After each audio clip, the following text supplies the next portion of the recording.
మీకు విషయం తెలుసా? తెలీదు. తెలిసినా నేను చెప్పను. మన కొత్తగా వచ్చిన ఎండి గారిని చూసారా? చూడలేదు, ఎందుకంటే ఇంకా ఆయన రాలేదు కాబట్టి. ఆయనకి చేదస్తాం. నాకు తెలుసు వాడికి చాదస్తం ఎక్కువేనని. అబ్బా అది కాదండి, నన్ను చెప్పనిస్తారా లేదా? ఆయనకి అసలు చేదస్తమే లేదంట. పిల్లు ఎదురొస్తే మీరేం చేస్తారు? నేనైతే పిల్లి వదిలేస్తే వెనక్కి వెళ్తాను. ఏ ఆయన పిల్లి వదిలేస్తే పిల్లిని చంపేస్తాడా? అబ్బా, కాదండి, పిల్లు ఎదురొచ్చినా తుమ్మినా ఎలాంటి అంశాకరాలు ఎదురొచ్చినా ఆయన అసలు పట్టించుకోడంట. ఆయన పని చేసుకుంటూ పోతాడంట.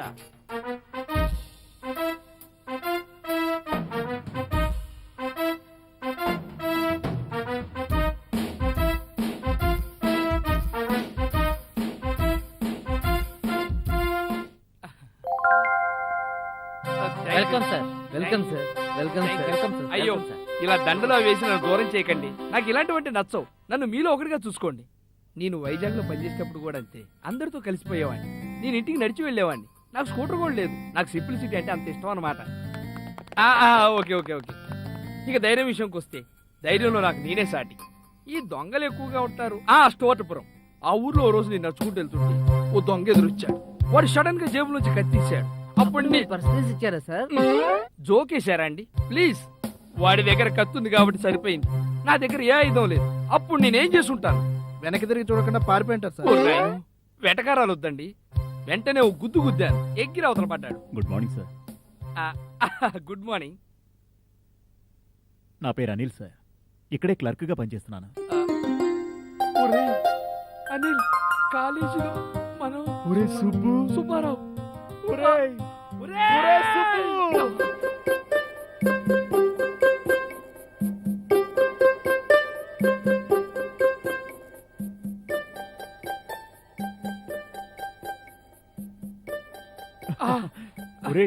ఎండి అంటే ఎవరో అనుకున్నాను రా, నువ్వా? ఎండి ఏంట్రా బీడీ లాగా? ఆ తర్వాత ఏమైంది సార్? ఏ తర్వాత? ఓ అదే, ఎంతమంది చెప్పాను? మీరు తన్నారు, వాడు అంత దూరంలో పడ్డాడు. ఆ తర్వాత ఏముంది? పోలీసులు వచ్చారు, వాడిని తీసుకెళ్లిపోయారు. అంతేనా? అంతేనా అంటే ఇంకోటి ఉంది. నేను విజయవాడ బ్రాంచ్ లో పనిచేసినప్పుడు అక్కడ ఓ అమ్మాయిని ప్రేమించాను. ఆ అమ్మాయి నన్ను ఏముందో తెలుసా? అన్నయ్య అందా సార్? అన్నయ్య అని ఎందుకంటదండి? మీరు అచ్చం షారుఖ్ ఖాన్ లా ఉంటారండి. మీరెలా ఉండరే? ఉండరంటే అది నేను ఒక్కొక్కరికి ఒక్కో రంగు కనపడుతుంటాలే. ఓహో. Sir, Yes. ఈయన గారే కొత్తగా వచ్చిన ఎండి రామచంద్రరావు. నమస్కారం సార్. ఆ. నన్ను చూస్తారు అటు. నమస్తే నమస్కారం సార్. నమస్తే నమస్తే. సార్. మరి ఈయన సుబ్బారావు అని క్లర్క్, వైజాగ్ నుంచి ట్రాన్స్ఫర్ అయ్యాడు. ఓహో. నేను ముందే అనుకున్నాను వీడి ఎండి ఏంటా అని. మరి ఆ సంగతి ముందే చెప్పొచ్చుగా? చెప్పొచ్చు. ఆహా. మీరందరూ ఎండి అంటే ఏదోలా ఎండి అయి ఉంటాళ్లే అనుకున్నాను. అయినా రౌడీలు మంత్రులవగాలేంది, వీడి ఎండి అవడంలో ఆశ్చర్యం ఏముందిలే అనుకున్నాను. మరి మీరేనే చెప్పొచ్చు కదా సార్. ఏమో నాకే తెలుసు, మీ ఆఫీసులో క్లర్క్ కి ఇలానే మర్యాద చేస్తారనుకున్నా. ఏడ్చావు. క్లర్క్ కింత మర్యాదలు చేయడానికి ఇది అమలాపురం కాదు, హైదరాబాదు. వెళ్ళి ఆ సీట్లో కూర్చో. ఓకే. ఏమైంది?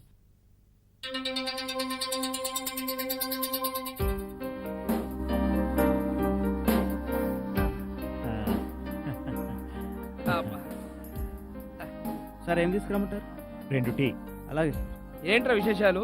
ఎప్పుడో కాలేజ్ రోజుల్లో కలుసుకున్నాం, మళ్ళీ కలుసుకోలేదు. ఇంతకి పెళ్ళైందా? చేసుకున్నాను రా, ఈ మధ్య. అంటే 2 సంవత్సరాలు అయింది. అమ్మాయిది వైజాగే.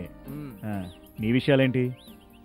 నువ్వు పెళ్లి చేసుకున్నావా లేక ప్రేమ దోమ అంటూ తిరుగుతున్నావా? లేదురా, పెళ్ళై 2 సంవత్సరాలు అయింది. లవ్ మ్యారేజా అరేంజ్డా? అరేంజ్డేరా. అమ్మాయిది రాజమండ్రి పక్కన పల్లెటూరు. రేయ్, నేను నిజంగానే నిన్ను ఎండి అనుకున్నాను రా. నీకింకా బిల్డప్లు పోలేదా? బిల్డప్లు అనేవి జీవితంలో ఉండాలి, లేకపోతే థ్రిల్ గా ఉండదురా.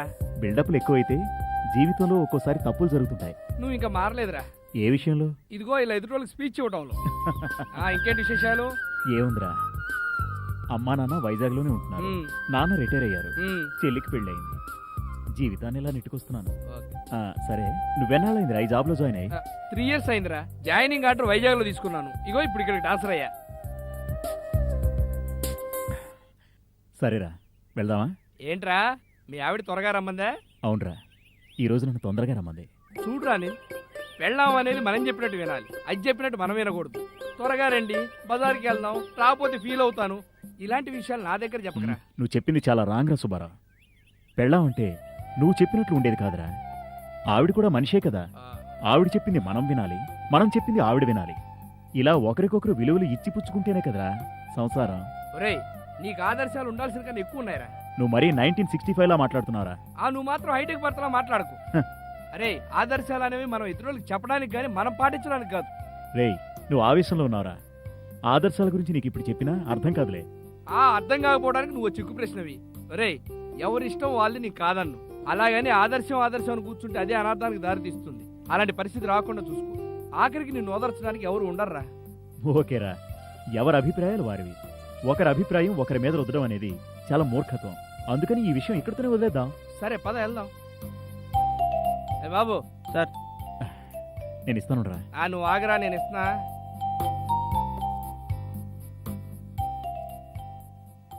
ఎప్పుడు ప్యాకెటేనారా? వీడొకడు. ఒరే అప్పారా, సార్. ఇలా రా. నీకు చిరంజీవి తెలుసా? ఏ చిరంజీవి అండి? మెగాస్టార్ చిరంజీవా? మరి మెగాస్టార్ చిరంజీవి కాక ఇంకెంతమంది చిరంజీవులు ఉంటారా? మా అబ్బాయి పేరు కూడా చిరంజీవే. ఓ, అందుకని అడిగా. నువ్వు ఎందుకు అడిగావు అనేది పక్కన పెడితే మెగాస్టార్ చిరంజీవి యాక్టర్ తెలుసా? చిరంజీవి తెలియదు ఎవరికండి, కాకపోతే మనమే అని తెలియదు. అదే, మీరందరూ అక్కడే పప్పులో కాలేశారు. చిరంజీవి మీకు తెలుసు కానీ మీకు చిరంజీవి తెలియదు. నేను చిరంజీవికి బాగా తెలుసు, చిరంజీవి నాకు చాలా బాగా తెలుసు. బ్లడ్ బ్యాంక్ వెళ్ళి బ్లడ్ ఇచ్చుంటావు. ఆహా, నీకు అంత మట్టుకే తెలుసు. మా ఊరు ఏ ఊరు అని చెప్పాను? నరసాపురం అని చెప్పినట్టు గుర్తు. అక్షరాల మా ఊరు నరసాపురమే. చిరంజీవి గారు చదువుకునే రోజుల్లో ఉదయం లేచిన దగ్గర నుంచి రాత్రి మంచం ఎక్కి పడుకునే వరకు మా ఇంట్లోనే ఉండేవారు. ఉదయం టిఫిను, టీలు, భోజనం అన్ని మా ఇంట్లోనే. చిరంజీవి గారు నేను క్లాస్మేట్స్, బెంచ్మేట్స్. అంతేకాకుండా చిరంజీవి గారి సినిమాలు యాక్ట్ చేయడానికి మెడ్రాస్ వెళ్ళేటప్పుడు ట్రైన్ కి టికెట్ కి డబ్బులు ఎవరు ఇచ్చారు చెప్పండి చెప్పండి. వాళ్ళ నాన్న ఇచ్చుంటాడు. వాళ్ళ నాన్న ఎందుకు ఇస్తాడే? మా ఇంట్లో ఉంటే మా నాన్న ఇచ్చాడు. ఎందుకు? మా నాన్నకి చిరంజీవి అంటే ఇష్టం. ఇష్టమే కాదు, ప్రాణం, ప్రేమ అన్ని సేమ్ టు సేమ్. చిరంజీవి కూడా మా నాన్న అంటే అంతే. అసలు ఈ సోదంతా మాకు చెప్పడం దేనికో? అంతే, మీకు నిజాలు చెప్తే సోదిలాగానే ఉంటది. ఎందుకంటే నిజాలు నమ్మరు కాబట్టి. మీకు ఎంతసేపటికి సొల్లు కబుర్లు చెప్తే సమ్మగా ఉంటది. అసలు మీరేం చెప్పాలనుకుంటున్నారు సార్? అడిగావా? దా, అసలు విషయం ఏంటంటే మన ఎంపీ రామచంద్ర గారు లేరు. ఆయన ఎక్కడికి వెళ్తారు? నువ్వు జోకులే. సర్లే, అసలు విషయం ఏంటో చెప్పు. మన ఎండి రామచంద్రరావు, వాడు నేను కూడా క్లాస్మేట్స్. వాడు కూడా మా ఇంట్లోనే ఉండి చదువుకునేవాడు. అంతేకాకుండా వాడు సరిగ్గా బట్టలు వేసుకోవడం కూడా రాదు, స్నానం కూడా చేసేవాడు కాదు. ముక్కు చీవుడు గారత, ఒంటి మీద సరిగ్గా బట్టలు ఉండేవి కావు. ఎప్పుడో చేత్తో బట్టల పైకి కూర్చుకుంటా ఉండేవాడు. మన ఎండి రామచంద్రరావు నేను గోసారి గోళీలు ఇలా ఆడతా ఉంటే నా గోళీ కూర్చుకున్నాడు. అప్పుడు నేను ఊరుకున్నానా, లాగి తావుడుమే కొట్టే. మేమిద్దరు కాలేజ్ చదువుకునే వాళ్ళగా. నేను ఇటు నుంచి వస్తే మన ఎండి రామచంద్రరావు అటు నుంచి వచ్చేవాడు. నీలానే ఇలానే ప్రతి దాంట్లో ఏలు పెట్టేవాడు. ఇంకోటి చెప్తా, మా లెక్కల మాస్టర్ వచ్చి ఏంట్రీ మార్కులు ప్రతిసారి నీకని బొక్కలేని మా అందరి ముందు తిట్టాడు. ఆ రోజు కూడా సార్ పిచ్చగొట్టుడు కొట్టాడు. ఓసారి నీ కాలేజీలో అమ్మాయిని ప్రేమిస్తే వీనేదో పోటుగాళ్ళకి మధ్యలో వచ్చి పుల్లలు పెట్టి ఆమె దగ్గరికి వెళ్ళి నా మీద ఎక్కించి చెప్పి పిట్టింగులు పెట్టాడు. మరి మీరు ఊరుకున్నారా? ఊరుకుంటావా? ఒళ్ళు చిర్రెత్తుకు వచ్చింది. వెళ్ళి ఏరా రామచంద్రరావు ఏంటిది అని అడిగారు. ఏం చేసుకుంటామని గేరగా సమాధానం చెప్పాడు. వెంటనే ఆవేశం వచ్చేసింది. అప్పుడు మీరు ఏం చేశారు సార్? ఏం చేస్తాం, గుత్తి గులాబ్ జామ్ అయినా పెద్ద కొట్టుడు కొట్టా. అప్పటి నుంచి నేనంటే ఇది మీరున్నారు అనుకోలేదు. ఏదో పొరపాటు దండ పెడతారు సారు. అంటే తెలిస్తే ఇలా అనేవాడివి కాదు కదా? అవును, నాకు నిన్ను చూస్తే ఇదే. నాకేది సారు? ఒక్కసారి నా రూమ్కి వస్తావా? దా దా. అయిపోయింది.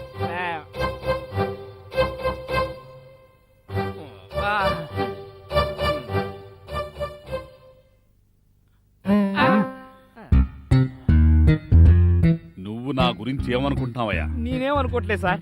అసలు నువ్వేమనుకుందాం అనుకుంటున్నావు? మీరేమనుకోమంటే అది అనుకుందాం అనుకుంటున్నా అంటే సార్. నేను నా గురించి ఏమనుకుంటే అదే నువ్వు అనుకుంటావు అనమాట. నువ్వైతే ఏమనుకో, 3 పూట్ల ముక్కులు దాకా తిని నా గురించి చెత్తవాగుడు వాగుతావు. నువ్వైతే ఏమనుకో, నిన్ను చూస్తే. అవును, నేను చీవుడి ముక్కుతో ఓ చేత్తో జారిపోయే ఫ్యాంటుతో తిరిగేవాడినా? నా గోప గుయ్యమనిపించావా? నా గుత్తి గులాబ్ జామ్ చేసావా? రామారావా, అసలు నీకు ఉద్యోగం ఇచ్చిన ఎదవెవడయ్యా? మీరే సార్. అంటే వెధవనని కూడా కన్ఫర్మ్ చేసావన్నమాట. అంటే వెధవలా కూడా కనపడుతున్నానన్నమాట. అరే రే రే రే, ఎన్నన్నావయ్య నన్ను? కాలేజీకి నువ్వు అలా వస్తే నేను ఇలా కనపడకుండా వెళ్ళేవాడినే. అయ్యో అదే సార్. వద్దు, నువ్వు నాకేం చెప్పొద్దు. నేను వినే స్థితిలో లేను. ఏ మీకు చెవుడా సార్? అంటే నన్ను చెవిటోడిని కూడా చేసావన్నమాట. చేస్తావయ్యా, నువ్వేమైనా చేస్తావు. పిల్లికి సైట్ ఉంటే ఎలుక కన్ను కొట్టిందంట. నేను నిన్ను ఏమీ చేయలేని చవటననేగా నువ్వు నన్ను మాట్లాడినావు. అదే ఇంకొకటి మాట్లాడి ఉంటే నరికేసేవాణ్ణి. కానీ నిన్నేమీ చేయలేను. ఏమీ చేయలేని పరిస్థితి. రికమెండేషన్ క్యాండిడేట్ కదా, నిన్నేమీ చేయలేను. ఏమన్నావు? నేను లెక్కలు చేస్తే అన్ని బొక్కలేనా? సరేనయ్యా, నేను ప్రశ్న వేస్తాను, సమాధానం చెప్పు. 8 కాళ్ల పురుగుకి ఎన్ని లెగ్స్ ఉంటాయి? చెప్పు చెప్పు. ఛాన్స్ లేదు సార్. నువ్వు నాకు లెక్కలు నేర్పావు. నేను వేసిన ప్రశ్నలోనే జవాబుంది. 8 కాళ్ల పురికి ఎన్ని లెగ్స్ అన్నాను. 8 లెగ్స్ అని చెప్పొచ్చు, అని చెప్పలేకపోయావు. నువ్వు నాకు లెక్కలు నేర్పావు. చూడు, ఇంకొకసారి ఇలాంటి సొల్లు కబుర్లు చెప్పినట్టు తెలిసినా చూసినా సహించేది లేదు. వెళ్ళు. వెళ్తాను సార్. నీ బట్ట బాబా వస్తే సార్.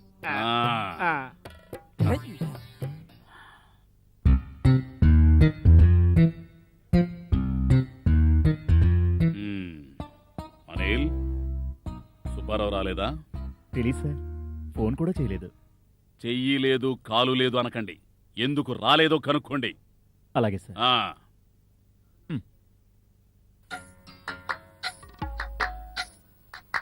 సార్, ఆ? ఇవాళ మన్మధుడు సార్ రానని ఫోన్ చేసి చెప్పారు సార్. మన్మధుడా? అంటే నాగార్జున గారా? కాదు సార్, సుబ్బారావు సార్. సుబ్బారావా? ఆ, వాడు మన్మధుడేంటి? అవును సార్, అలా పిలవమని నాకు 100 రూపాయలు కూడా ఇచ్చాడు సార్. ఆ? సర్లే గాని నువ్వు వెళ్ళి ఆ. ఇదే విషయం ఎండి గారితో చెప్పు. అలాగే సార్. సుబ్బారావు గడి తిక్క కుదురుతుంది.